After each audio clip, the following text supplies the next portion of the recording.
রকিবুল ইসলাম রিপন ভাই, উপস্থিত আছেন বিএনপি চেয়ারপারসন উপদেষ্টা হাবিবুর রহমান হাবিব ভাই সহ বিএনপি এবং অন্যান্য দলের জাতীয় নেতৃবৃন্দ, সাংবাদিকবৃন্দ, আসসালামু আলাইকুম।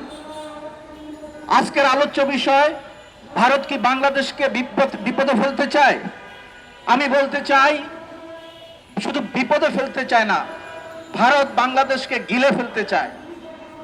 কারণ আমরা দেখেছি 1971 সালে যখন বাংলাদেশের স্বাধীনতা ঘোষণা করেন শহীদ প্রেসিডেন্ট জিয়াউর রহমান, তখন ভারত নিজেদের একটা এজেন্ডা নিয়ে বাংলাদেশকে সাহায্য করতে এগিয়ে এসেছিল এবং স্বাধীনতার পরে বাংলাদেশের মূল্যবান অস্ত্র এবং ধন সম্পদ লুটে নিয়ে গিয়েছিল। এরপরে 75-এ বাংলাদেশকে একটি আশ্রিত রাষ্ট্র বানানোর জন্য শেখ মুজিবুর রহমান দিয়ে সংবিধান পরিবর্তন করে একনায়ত্র করা হয়েছিল, কিন্তু বাংলাদেশের জনতা, সিপাহী জনতা এটা রুখে দিয়েছিল। তার পরবর্তীতে আমরা দেখেছি যে যখন শেখ হাসিনা ক্ষমতা আসে, তারপরেও সে সংবিধানকে পরিবর্তন করে মানুষের ভোটাধিকার হরণ করেছিল।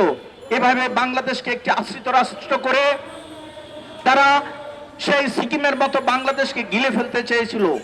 আপনারা নিশ্চয় লক্ষ্য করেছেন যে 5ই অগাস্ট 2024 সনে শেখ হাসিনা যদি গোপালগঞ্জে আশ্রয় নিতে পারত, তাহলে আমাদের বাংলাদেশের অবস্থা সিকিমের অবস্থায় হতো। আমি বাংলাদেশের জনতাকে, বাংলাদেশের ছাত্র জনতা এবং সেনাবাহিনীকে ধন্যবাদ জানাই যে বাংলাদেশকে এই বিপদ থেকে রক্ষা করতে পেরেছে।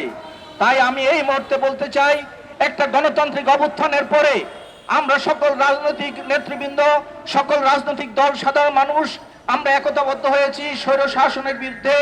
আমাদেরকে এখন ঐক্যবদ্ধ থাকতে হবে আগামীতে, যেন ভারত আমাদের উপর কোনো কর্তৃত্ব সাধন করতে না পারে।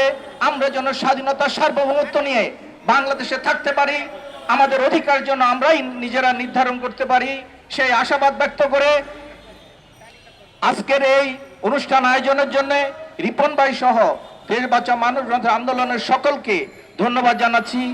বাংলাদেশ জিন্দাবাদ, ন্যাশনাল ডেমোক্রেটিক পার্টি জিন্দাবাদ। সবাই ভালো থাকুন।